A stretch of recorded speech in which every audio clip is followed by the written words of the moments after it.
guys, it's Sam, and these are all of the books that I read in February. February was an excellent reading month. I read 12 books. 3 of those were novellas, but still, a lot of them were like very chunky.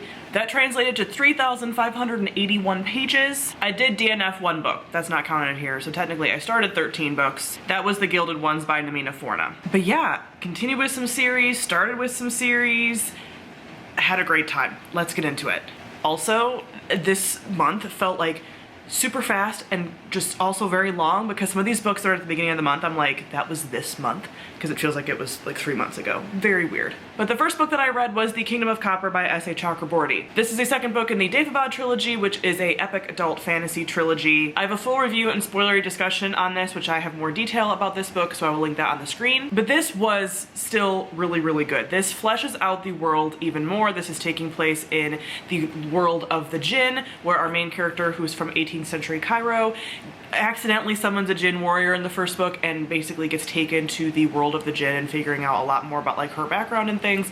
And there's a ton of political machinations here. So in this book, that gets fleshed out even more with some of the other people that we didn't know quite as much in the first book. Some time passes between the first book and the second book, so a lot of other things develop. We get an additional POV in this book, and just a lot more happens there. I will say, because time passes in this book, I took a little bit to recover from that. That's a very specific to me thing, so this didn't quite hit the 5-star mark for me because of that. There was a little bit of like kind of having to get certain characters lined back up after like so much time, but still really dug this. Keep in mind, trigger wise, that this is a book with a lot of like violence against different peoples. Like there's no one right group in here of like all the Jinn that are sort of like battling for like seats of power and things. So there's a lot of violence between all of them, and like there's just ongoing sort of war and violence and things. But I loved this and where it's going, and I gave this 4.5 out of 5 stars. Very much looking forward to the finale, which I plan to read in March. I then read Binti by Nnedi Okorafor. This is the first book in a adult sci-fi novella trilogy. It follows the main character of Binti, who is a human girl living in Africa, and she wants to go to this academy that's like in space, and she gets accepted because of her mathematical ability, and her family's pretty mad about this. They're like, we do not leave Earth, what are you doing? But she goes anyway. And on the way there, because of a lot of just like different dynamics between some of the different like alien species and things, there is a bit of like a battle that she gets sort of pulled into when one group of aliens sort of like invades the ship, and so she gets pulled into this like situation. Actually, I'll also talk about the second book as well, because I read the second book. I haven't read the third one yet. I was hoping to get to it this month, I just didn't. But I also read Binti Home, which is the second book, so I'm not going to talk about like the plot of that because obviously it would be like kind of spoilers. But I will say that this whole series very much reads like it could be like one big novel. It's actually kind of nice that it breaks it up because time does sort of like pass between at least like the first and the second book. But this is an exploration of who you are, like finding your identity, cultural ties, what it means to be human, what it means to be an alien, trauma, because some of the stuff that happens in book 1 really affects Binti going forward. So there's a lot of that being explored like throughout. I liked book 1 slightly more. I gave that one 4 stars. I listened to these on audio as well, and I highly recommend the audio narration. I think it's really well done. So I really liked book 1. Book 2, I gave 3 stars. It's a little bit slower and is more focused again on like her background and like her figuring out some stuff about herself. So it was just a little bit slower paced than the first one, which I wasn't really expecting. But I really like Nnedi Okorafor's like sci-fi world building a lot. And this is a world that I'm not sure if she's ever gonna like return to, but it'd be kind of cool because there's like so many alien races and things, and I wish we could learn like more about some of that as well. But yeah, overall really like this series so far, and also do plan on finishing the final book March, April, something like that. I then read This Poison Heart by Kaylin Bayron. This is the first book in a YA contemporary fantasy. It follows her main character Briseis, and she has nature magic.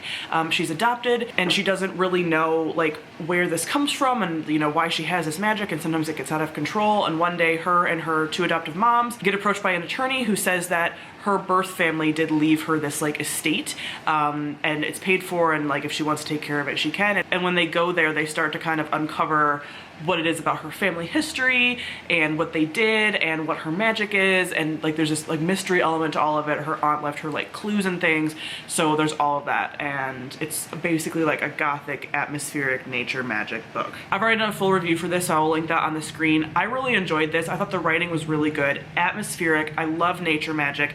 There's Greek mythology tie-ins here, which was unexpected, but I really enjoyed. The characters were good. Like Briseis's moms are both very active in the story, which I do appreciate when we have like a YA story, that it's not just like they conveniently get to do whatever they want. And all that stuff was really cool. It's a slower story with this like mystery element to it, but I really liked it, and I plan on reading the second book that comes out this fall. I gave this 4 out of 5 stars. I then read All Systems Red by Martha Wells. This is the first book in the Murderbot Diaries, which is an adult sci-fi series. Most of them are novellas, but most recently, I think like the 5th or the 6th book was a full-size novel. But this follows our main character, who is a murderbot, basically like a part human, although they don't really view themselves as human, mostly robot, security mech that are basically hired sort of servants as security for like scientists and things, or at least they're with this like scientist group, and we basically follow like them while they get pulled into some like crazy stuff that's going down on this sort of like mission that these scientists have. This is a really well-loved and award-winning series, and I can see why. It's very charming. Our main character is the one that you definitely get to know the most because you're in their head, and it's basically a socially anxious robot because all they want to do is watch their little like sitcoms that they have downloaded to their like suit, but then the people around them like want to humanize them, and they're kind of like, no, leave me alone, and they get pulled into all these things. And this was a good setup for them because this definitely leaves on a like cliffhanger of like, what's Murderbot gonna do now?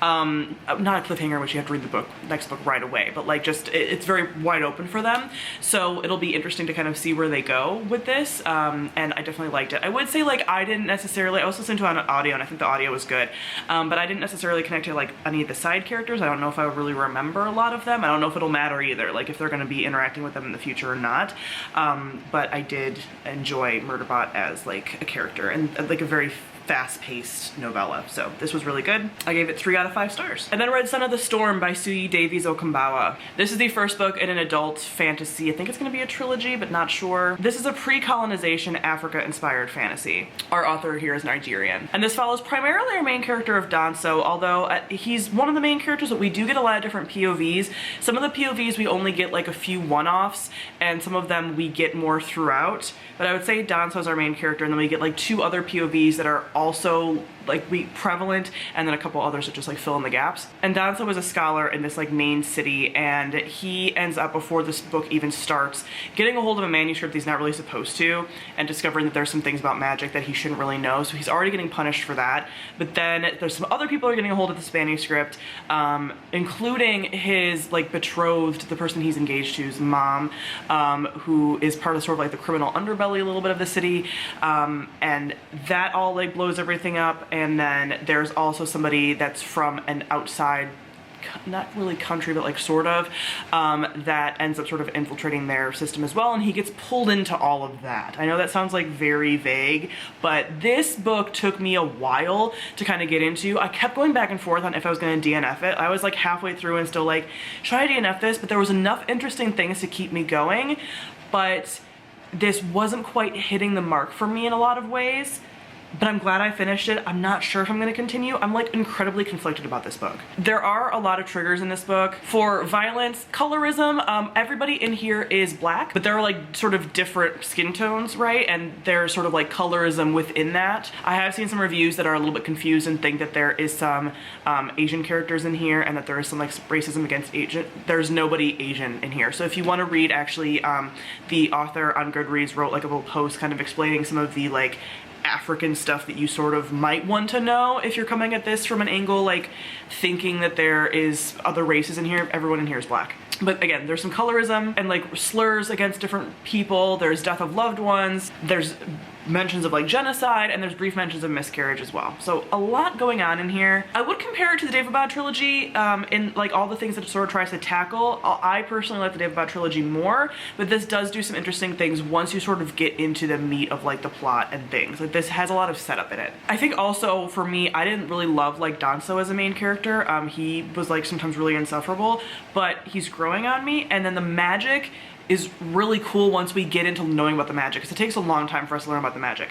Also, if you really like villainous women, one of the other character POVs that we get is a woman who is like really leaning into the villainy. So I'm very intrigued by her as well. There's some like necromantic magic, there's like elemental magic, there's lots of different kinds of magic. And yeah, I just think it's going to be really interesting. I like the setting. I like some of the like political machinations things. But yeah, like the way it left off, I'm a little intrigued, but there's also things that I feel like this could have like sort of cut out. There's like some fluff and stuff in here that just added a little bit too much to where I was like, again, thinking, am I going to DNF this or not? And the skipping around of POVs to POVs that weren't necessarily super important was a little bit grating, but these are all just like style things that maybe I had a problem with, other people won't. I ended up giving this 3.5 out of 5 stars at the end of it. So for a book that I was thinking about DNFing, pretty good rating. But yeah, I'm not sure where I'm going to go with this, but this is definitely intriguing in a lot of the things that it does. And I'm curious what other people that have read this think of this. Then it was the start of Shiftathon. This is a urban fantasy readathon that myself and my friend Matthew co-hosted for a week. I did a full Shiftathon vlog where I talked about all these books in detail. So I'll link that on the screen because I'm not going to talk about these like a ton, just kind of give you a brief overview of them because I've been talking about them a lot lately. But I am back on my urban fantasy bullshit, and I'll be reading a lot more of it because this was really, really fun. The first book I read was Blood Fever by Karen Marie Moning. This is the second book in the Fever series, which is a pretty popular series on a lot of like different bookish platforms. This is a series following Faye. So our main character, Mac, in the first book, her sister is brutally murdered in Dublin. She goes to investigate the murder. I don't know why, because what is she gonna figure out? But anyway, she goes to investigate and gets sort of like pulled into the world of the Fae, realizes that she has some like connection to it, and everything is sort of going from there. This is just building on that. I was hoping to get hooked on the second book, and I did not. I would say I liked it less than the first book, and I didn't really love the first book. I think this series is incredibly dated. Like, it was written in 2007, and I read some other books written around that time for Shiftathon, as well as before that, and those held up way more. I really do not like Mac as a character. I want to, and I just don't. She does a lot of like not like other girls things in a lot of ways. I think she might have been sort of a standout character for the time that it was written, but now she just, again, feels pretty incredibly dated. The love interest, again, I was hoping that he would have a little bit more complexity. He has not. He's very sort of like violent with her, and I cannot pull for them. And the story drags. Like, it's easy to read, but like it drags more than I would like it to. So overall, I decided the series is not for me. My friend Sarah Jane loves this series, and so I've already kind of asked her to give me a recap of the things that I was like curious about in the later books, and I'm like, wow, really glad I didn't wait all like 5 books for some of these reveals. I would have been so pissed. So yeah, this one is just not for me. I think there are way better written urban fantasy series out there. So I gave this 2 out of 5 stars, and I'm DNFing this series. I didn't read these back to back, but I'm just going to talk about them in bulk. I read 2 Anita Blake Vampire Hunter books by Laurel K. Hamilton. The first one was The Circus of the Damned, and the second one was The Lunatic Cafe. These are books 3 and 4 in that series. I've talked about the series a ton. This was a series that got me into urban fantasy, and one of the only actually series that I have read a ton of, because I just reread these books over and over and over again as a teenager and as a college student. So I'm very familiar with these, which is why I started on book 3. I like book 2 a lot too, but I just didn't really feel like going back to the very beginning. I knew I could kind of pick it back up even though I hadn't read these books in like 10 years, but I wanted to just like jump back into it when stuff starts to kind of like pick up. So I really enjoyed this. I've talked about this in numerous places, but I am stunned by how much I really liked getting back in this genre. That the fact that like this series holds up. These books were written in 95 and 96. And they hold up. Are there issues? Yes. Like, are there things that are a little bit like of the times? Sure, but not as bad as I thought it was gonna be. And at least in these 2 books, again, I haven't read the rest of the series recently. I'm gonna continue, and there's probably gonna be some problematic elements that pop up. But overall, loved the writing here. The writing is like funny and witty and cool. I should mention. Okay, hold on. This follows our main character, Anita Blake, who is a vampire hunter, like a licensed vampire executioner, basically. So she legally, like here, vampires have like come out of the coffin, and it takes place in St. Louis, and there are all these like magical creatures. There's like everything, and so vampires, like, you have to have like sort of a warrant or a sanction to like kill them if they've been a danger to people. So she can legally do that. She is also an animator, which means she can animate zombies. She can bring zombies back to life for like legal purposes, if somebody, you know, like dies unexpectedly and like they didn't have a will, you can raise them to like get that all straightened out. So she does that for her main job. She also helps the preternatural police force, because there's obviously like now a force that does all of these supernatural crimes.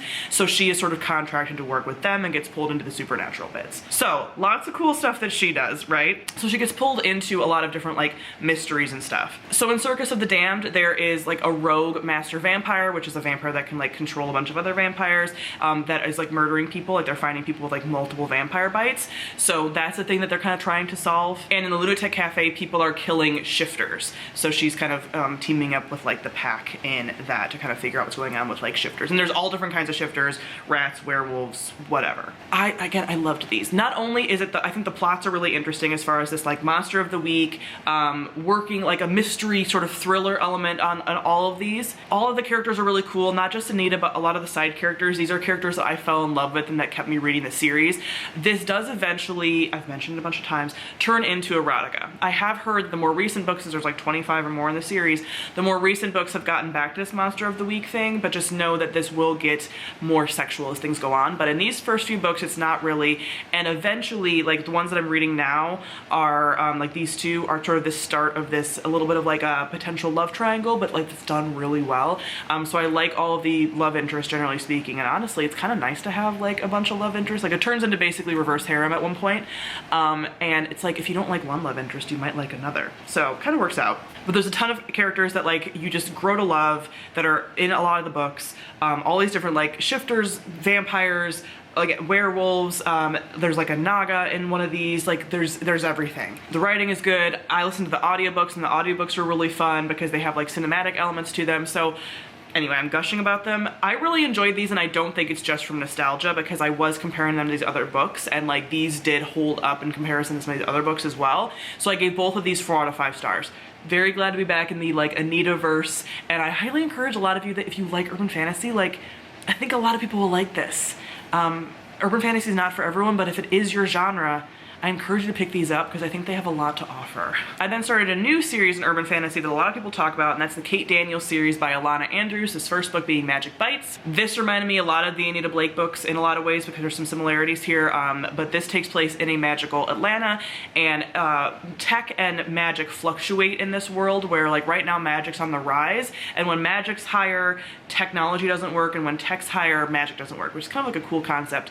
And this is similar to Anita in that there's like a lot of, there's shifters of all kinds, there's necromancers, there's vampires, all of that in this world, which I really like urban fantasy worlds that have like everything. Kate is also working with like kind of the magical police, and in this one her mentor got brutally murdered, and that happens at the very beginning of the book. She doesn't know why, and she wants to figure out what happened. So she ends up kind of going to their like magical sort of order of like people that investigate these kinds of things, that her mentor actually worked for, and is like, I want to take care of this, and they're like, whatever. So she ends up kind of going after this and sort of figuring out that there's ties to the like shifter sort of packs and to like the people that work with the vampires, because vampires here aren't necessarily like their own thing. They're sort of controlled by necromancers, which I thought was really interesting. I haven't seen done before.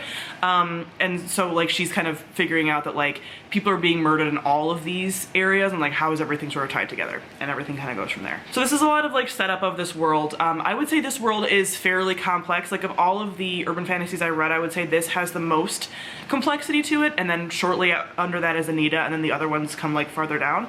But it was really interesting because it did a lot of things, like the whole tech magic thing, the way that the vampires are kind of different. I always like shifters and things, so that was cool. Like all of the magical stuff in here I really dug. But since it is a first books in urban fantasy series tend to be a lot of like setup, introducing us to all the power players, introducing us to like our main characters and like what's magical about them, because there's usually something. So we're getting a little bit of that. So I still have a lot of questions about like Kate and what we figure out about her, but I really liked this. Is Kate a spunky character that kind of mouths off a lot to the point where she's getting in a lot of fights and you're like, girl, why? Yes. I don't mind it. I like her for it.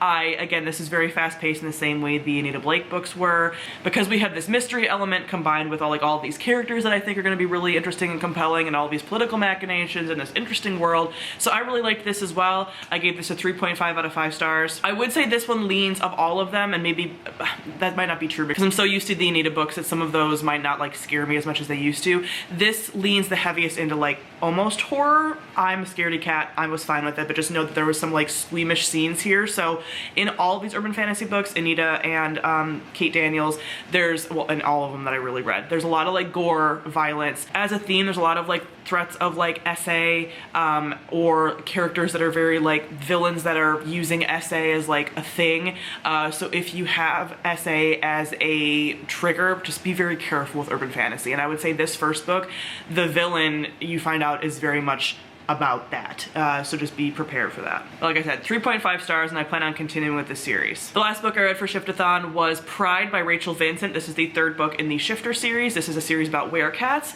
I had taken a lot of time off from this series because this is following our main character that is a werecat, and she's a female, so she is actually pretty rare within werecats. Like the tabbies are, they don't happen very often, so they're very like protected. It's a very like patriarchal society where like the women are just like told to be barefoot and pregnant and like continue on the line because it's so hard to get women, and like they're very valuable and whatever, and she kind of goes against that. And in the first book she's like gone away to college and is kind of pulled back into things. This is taking place in the South in like Texas, and in this third book, to not give too much away, she did something in one of the earlier books and there are consequences for that. So this is sort of her being put on like magical trial a little bit, and I wasn't sure, like after the second book, I didn't really like the second book in the series, and I was like, oh, I don't know if I want to like suffer through this. So I put this off for a long time, but I actually really enjoyed it when I got back into this. So this series is much more character focused than the other ones. There is always like a little bit of a mystery element, but it's much more like close-knit. It's just the shifters. They're all really secretive. They're not working with anybody else. It's just their own dynamics. There's other shifters, but we haven't seen any other like magical creatures of any kind. It's just some different kinds of shifters. So we get a lot of like this just like family dynamics, relationship dynamics, friendships, different like little political things within this like pack structure. And it was nice to be back with some of these characters. Some of the characters that I had gotten mad at in the last book, I came around to again in this book. Like I was like, oh, I remember why I liked you, because I loved the first book in the series. Faith does a little bit of things, like all of the female characters that I read about during Shiftathon are all like very like spunky, have a mouth on them, get themselves in trouble. She gets in trouble like I would say the most, and just doesn't have a lot to back it up with the way that some of the other ones do. So I'm always like, Faith, stop. But this was still really good. I enjoyed it again. It is a little bit slower because it is much more like character focused, and I would say these books need to be shorter. The first book was like pretty long and I was okay with it. This book was in the 400 page range, and I was like, you really need to be in the 300 page range. Like you can condense some of this stuff down. But I ended up liking her and the love interest way more than I did in the second book, because he got a little bit too like possessive, where in this book he kind of wheeled it back in, and he still has his like animalistic tendencies because they're shifters, but like it wasn't super bad. And I was liking them again. They have this sort of like draw to each other, have always been into each other. Not friends to lovers, but they like did grow up together a little bit, but they've always been like a thing sort of like circling each other, and I really dig that. So yeah, I liked this. I don't plan on reading these back to back though. I don't think I could binge these. I would get too bored. So having some space between books will be good, but there's 3 more left in the series. I do plan on continuing it, but I'm probably gonna read more of like Anita and Kate Daniels before I read more of these. I gave this one 3 out of 5 stars. And then to top my month off, I read Planet Barbarians by Ruby Dixon. This is a book we read for our House Salt book club, so I'll leave the live show on the screen. We actually ended up talking about this for almost an hour, which is amazing. Good on us. But this is the first book in a very long alien erotica series.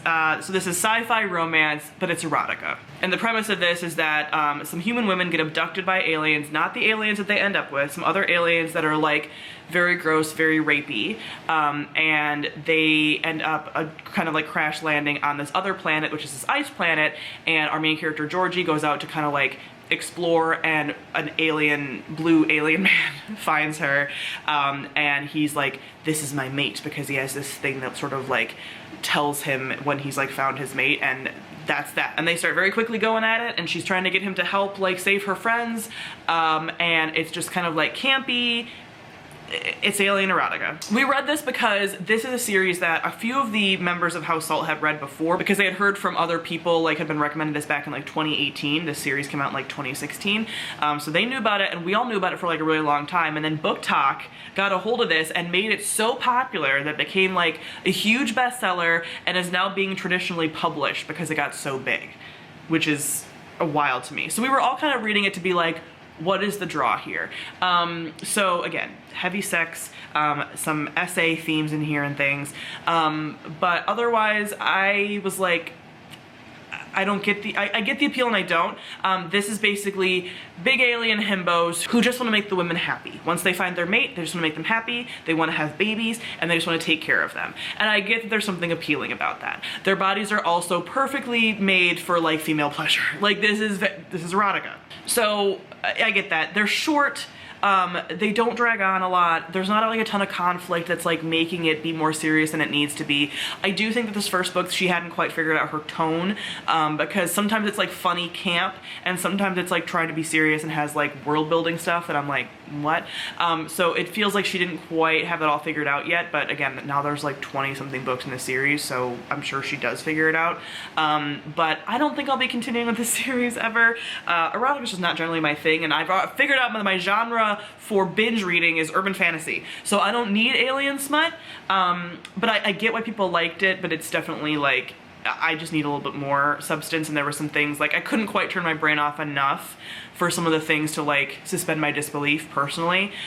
So this was fine. If you want some alien smut and you want like hot himbos that just want to like serve their women and like make them happy, this is probably good for that. I gave this 2 out of 5 stars. Not the worst reading experience because it was so short. But yeah, I'm not gonna continue. So that is it for all the books I read in February. Really good reading month, I know. I'm very happy with how 2022 is going reading-wise so far, let me tell you. So comment below, let me know if you've read any of these books and what you thought of them and what your favorite book that you read this month was. Thank you all for watching and I'll see all of you guys soon. Bye.